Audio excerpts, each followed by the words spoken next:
안녕하세요. 축구 전문 기자 한준입니다. 2023-2024 시즌 프리미어리그 그리고 유럽 축구 5대 리그 전체를 돌아보더라도 토트넘 허스퍼에 대한 주목도가 굉장히 큽니다. 캡틴 손흥민의 원톱 기용 그리고 포스테코글루 감독의 도전적이고 용감한 공격 축구, 사실은 토트넘이 이전에 무리뉴 감독이라든지 혹은 누누 에스피리투 산투 감독의 첫 달 그리고 안토니오 콘테 감독의 첫 시즌 등 좋은 성적을 냈던 적이 없는 것은 아닙니다. 하지만 중요한 것은 그 성적을 어떤 방식의 축구로 구현해냈느냐는 것인데요. 현대 축구에 있어서 전술적으로 최고의 감독으로 꼽히는 인물은 맨체스터 시티의 주셉 과르디올라일 것입니다. 이 과르디올라 감독이 널리 퍼뜨린 포지션 플레이를 토트넘에 적용하고 이것을 성적으로 연결시키고 또 토트넘만의 방식으로 구현해낸 것에 대해서 많은 유럽 축구계의 전문가들과 이제 분석가들이 세세하게 설명하고 또 토론하고 살펴보고 있습니다. 이번 시간에는 유럽 축구 무대에서 현직에서 활동하고 있는 분석 코치들이 리포트를 작성했는데요. 마스터마인드 사이트에서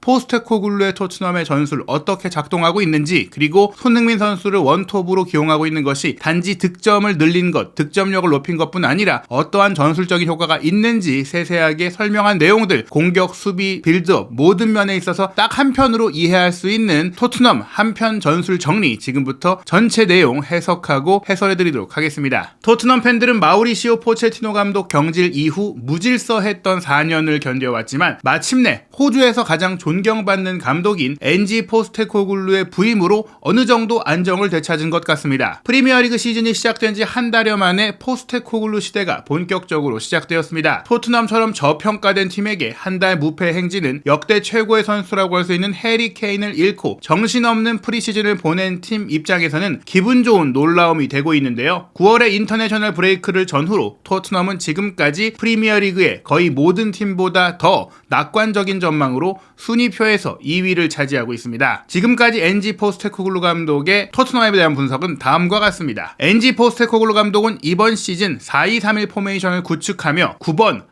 8번, 10번으로 명확하게 구분된 미드필더 삼각편대에서 최고의 선수가 나올 수 있도록 했습니다. 메디슨, 사르, 비수마의 3인방은 시즌 초반부터 완벽한 모습을 보여주며 피에르 에밀 호이비에르와 같은 재능 있는 선수를 위한 공간조차 거의 만들지 않고 있습니다. 이브 비수마의 수비력과 파페 사르의 젊은 에너지를 선발로 기용한 것은 대담한 결정이었지만 완전히 그 결실을 맺었는데요. 한편 제임스 메디슨은 프리미어리그 최고의 플레이메이커 중 한 명으로 활약하며 이번 시즌 최고의 스타 중 한 명으로 자리매김하고 있습니다. 포스테코글루 감독은 토트넘의 새로운 영입 선수들을 즉시 팀에 통합하는 데 있어 전반적으로 용감한 모습을 보여주었습니다. 먼저 후방에서 중요한 새 영입이 있는데요. 토트넘의 새로운 골키퍼 굴리엘모 비카리오는 85%의 선방률로 시즌을 시작하고 있습니다. 비카리오는 균형 잡힌 선방 능력과 후방에서의 침착한 빌드업 능력도 갖추고 있어 포스테코글루 감독이 원하는 골키퍼의 모습에 잘 어울립니다. 미키 판더펜 역시 22살의 어린 나이에 뛰어난 수비력과 온더볼 능력을 겸비한 뛰어난 영입 선수로 입증되었습니다. 판더펜은 크리스티안 로메로와 파트너십을 이루고 있는데요. 로메로는 공격적인 수비 방식 속에서 시즌 초반에 조금 더 침착한 모습을 보일 수 있게 되었습니다. 판더펜이 인상적인 볼 캐리어로 거듭나면서 로메로는 지금까지 더 진보적인 패스 능력을 보여주고 있습니다. 하지만 에메르송 로얄이나 페드로 포로, 데스티니 우도기가 측면에서 에너지를 공급하는 등 전진할 수 있는 권한이 더 많이 생긴 포지션의 선수들은 풀백입니다. 엔지 포스테코글루 감독의 시스템은 풀백들은 한 번에 한 명씩 중앙 안쪽으로 돌진할 수 있는 자유를 갖고 있는데요. 이로 인해 파페사르가 피치 위로 더 올라갈 수 있습니다. 하지만 두 선수 모두 전체적인 기여를 종합해보자면 윙백에 가깝기 때문에 파이널 서드 지역에서 공격에 더 자주 기여할 것으로 기대가 되는 선수들입니다. 이브 비수마는 소유권을 가진 풀백들과 함께 깊은 곳에서 위치한 플레이메이커이자 수비 파괴자로 다시 태어나는 기쁨을 누리고 있습니다. 그의 볼 전진 및 소유권 유지 능력은 점유율 위주의 포스테코글루의 팀의 필수적인 요소입니다. 90분당 4.21회의 태클을 시도해 2위에 해당하는 선수보다 2배 더 많은 태클 횟수를 기록하는 등 가장 활발하고 영향력 있는 선수로 활약하고 있습니다. 그의 오른쪽에는 기술적인 다이아몬드로 불리는 파페사르가 있습니다. 그는 다른 두 미드필더 동료들의 플레이를 훌륭하게 보완하며 필요할 때는 간결함을 유지하면서도 빈 공간을 공격할 수 있는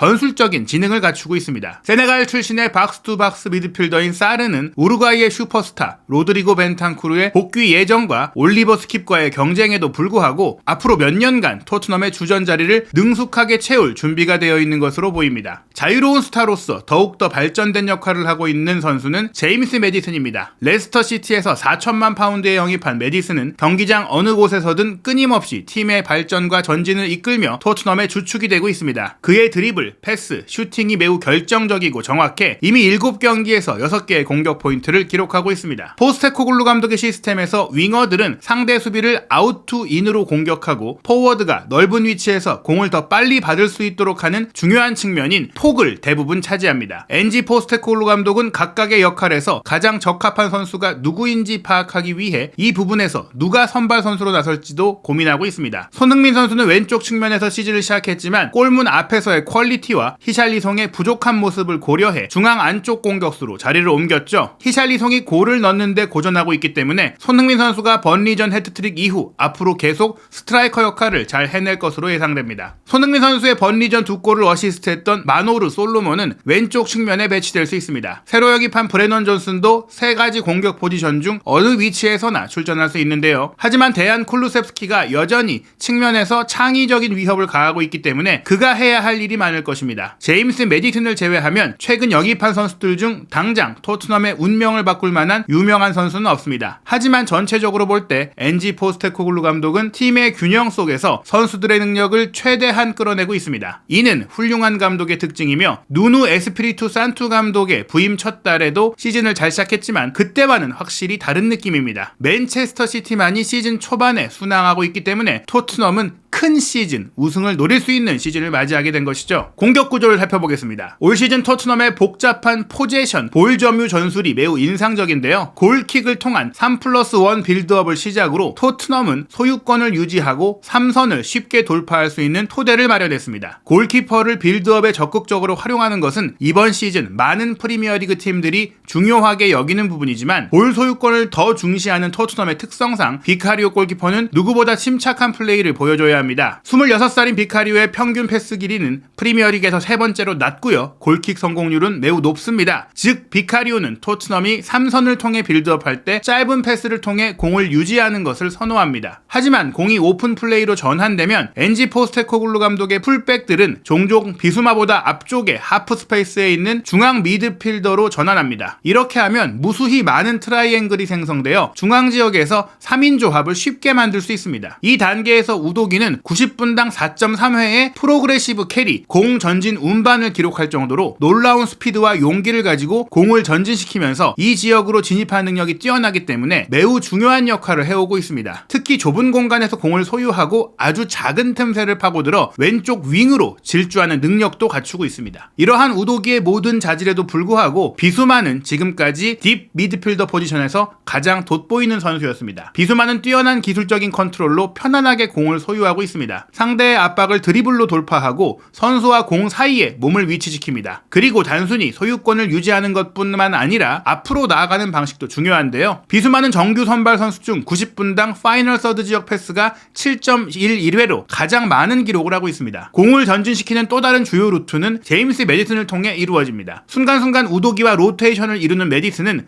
빌드업, 3선에서의 볼 이동, 파이널 서드에서의 기회 창출 등 모든 플레이 단계에 관여합니다. 팀에서 90분당 가장 많은 패스, 키패스, 슈팅 창출 활동, 어시스트를 기록하며 모든 단계에서 그의 가치를 증명하고 있습니다. 오른발에 요술 지팡이를 가진 메디슨은 세트피스에서도 항상 존재감을 드러냅니다. 공을 끝까지 소유하려는 팀에서 메디슨의 볼터치 횟수는 지난 시즌 레스터에서의 90분당 52회에서 토트넘에 와서 70회로 급증했습니다. 포스테코글루 감독은 메디슨과 손흥민 같은 선수들의 뛰어난 재능을 바탕으로 중앙지역 돌파를 통해 수적 우위를 점하고 빠른 돌파를 노리고 있습니다. 지금까지는 모든 것이 메디슨을 통해 이루어졌기 때문에 특히 오픈 플레이가 길어지면서 측면에서 창출되는 기회가 줄어들 수 있습니다. 예를 들어 쿨루셉스키는 토트넘에서의 첫 2시즌 동안 15개의 도움을 기록했지만 이번 시즌에는 아직 어시스트가 없습니다. 하지만 오른쪽에 쿨루셉스키와 왼쪽에 손흥민이나 솔로몬의 중요성을 절대 관가해선 안됩니다. 세 선수 모두 측면의 폭을 넓히고 상대가 메디슨을 막기 위해 중앙 공간을 과도하게 좁히지 못하도록 하는 데 있어 중요한 역할을 합니다. 쿨루셉스키는 역사적으로 왼발을 쓰며 하며 안쪽으로 커트인하는 플레이를 선호했지만 솔로몬은 공에 대한 속도와 파워로 조금 더 직접적인 플레이를 할 수 있습니다. 특히 손흥민은 공격을 마무리하는 데 있어서 가장 많은 움직임을 보여주고 있습니다. 손흥민 선수는 수비 뒷공간을 파고드는 활기찬 움직임과 역습 상황의 돌파력을 통해 메디슨의 패스를 보는 안목을 완성할 수 있는 가장 이상적인 선수입니다. 반면에 히샬리송은 완벽한 기회를 잡았음에도 불구하고 여전히 토트넘 유니폼을 입고 자신의 발판을 마련하는데 어려움을 겪고 있습니다. 새로 영입한 브레넌 존슨이 팀에 어떻게 적응할지 지켜보는 것도 흥미롭지만 오른쪽 측면에서 쿨루셉스키의 대안을 제시할 수 있는 직접성을 갖춘 선수인 것은 분명해 보입니다. 다음은 수비 국면입니다. 통제력과 소유권 기반의 팀으로 전환했음에도 불구하고 토트넘은 이전에 있었던 여러 수비적인 감독들 아래에서보다 더 견고한 팀이 됐습니다. 지난 시즌 63골을 내줬던 토트넘의 입장에서 초반 4경기에서 2차례나 클린시트, 무실점 경기를 했다는 것은 나쁘지 않은 시작이죠. 수비진의 모든 변화는 토트넘을 더욱 견고한 팀으로 만드는데 도움이 되고 있습니다. 이러한 즉각적인 개선은 포스테코글루 감독이 드레싱룸에 활력을 불어넣은 덕분일 수도 있지만 압박을 가하는 것보다 상대의 하프라인에서 주도권을 되찾기 위해 적극적으로 압박하는 급격한 변화가 이 선수들에게 훨씬 더 잘 어울리는 것 같습니다. 토트넘이 현재 프리미어리그 최고의 압박팀이 됐다는 것은 결코 아니지만 공을 소유하는 시간을 늘리려면 선수들은 공을 되찾기 위해 소유권 밖에서 에너지를 발휘할 준비가 되어 있어야 합니다. 엔지 포스테코글루 감독의 지휘 아래 토트넘은 다시 한번 최고의 팀답게 공이 있을 때와 없을 때를 가리지 않고 분위기를 주도하고 있으며 수비 동작당 상대 패스 횟수를 의미하는 PPDA가 8.59회에 불과해 프리미어리그에서 세 번째로 우수한 수준입니다. 하이맨 위주 프레싱은 활기찬 주자들이 공간을 좁히고 상대를 함정에 빠뜨려 토트넘이 상대팀의 높은 턴오버를 야기하거나 볼을 넓게 내주도록 강요하는 것을 필요로 하고 있는데요. 이 과정에서 손흥민 선수의 역할은 볼 관여 프레셔로서 빠르고 강력한 스피드를 바탕으로 해 매우 중요해졌습니다. 손흥민 선수는 상대 미드필더와 윙어가 공을 받을 수 있는 선수에게 밀착하며 실수를 유도하고 상대의 3선 부근에서도 공을 쫓아갑니다. 4-1-3이 하이프레스에서 메디슨도 전진해 전방에서 힘을 더하고 종종 센터백까지 차단하며 패스 옵션을 제공하고 측면 윙어가 상대 풀백을 압박할 수 있도록 합니다. 먼 쪽에 있는 윙어는 상대 센터백을 바짝 붙잡을 수 있기 때문에 상대가 후방에서 플레이하기가 매우 어렵습니다. 토트넘의 2선 미드필더는 비수마가 필요할 때마다 뒤에서 커버할 준비가 되어 있기 때문에 공격적인 압박을 펼치는 과정에서 점차적으로 한 단계씩 올라설 수가 있게 됩니다. 때때로 토트넘의 압박 구조에 빈틈이 생길 때가 있는데 이때 로메로와 판더펜의 역할이 매우 중요해집니다. 두 선수 모두 빠르고 강하며 공격적인 수비수들로 옐로 카드를 받을 위험을 무릅쓰고 위험을 제거할 준비가 되어 있습니다. 이 점에서 로메로는 올 시즌 태클 성공률이 80%에 달할 정도로 뛰어납니다. 비수마는 수비할 때도 가장 빛을 발하는 선수인데 파괴적인 볼 장악력이 너무나 뛰어나 중앙 진영을 막는 것은 물론이고 자주 소유권을 되찾아오는 등 자신의 임무를 거의 포기하지 않습니다. 비수마는 볼 점유를 선호하는 팀에서 뛰고 있음에도 불구하고 첫 4경기에서 27개의 태클 플러스 가로채기 기록을 남기며 프리미어리그 최고 기록을 세운 바 있습니다. 이번 시즌 포스테코글루 감독 체제에서 비수마는 브라이튼 시절에 보였던 최고의 기량을 선보이고 있으며 트랜지션,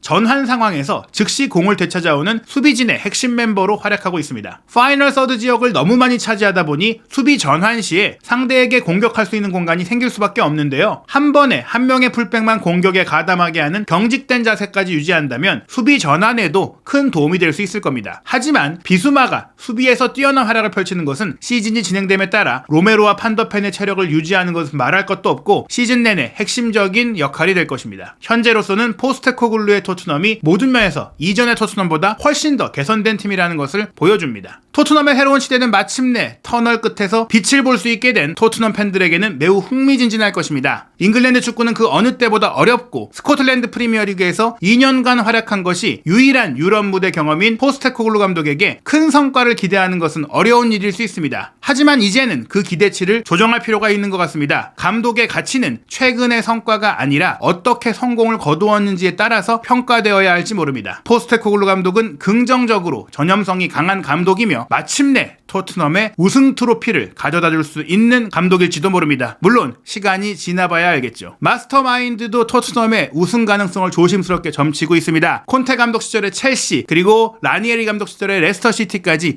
동화 같은 우승, 유럽 대항전에 나서지 않았던 팀의 깜짝 프리미어리그 우승이 이번 토트넘에서 가능할지 캡틴 손흥민 선수가 토트넘의 새로운 역사를 쓰는 우승 세레머니의 중심에 있을 수 있을지 한준TV와 함께 2023-2024 시즌 프리미어리그의 모든 소식, 유럽 현지의 모든 독점 정보 확인하시기 바랍니다.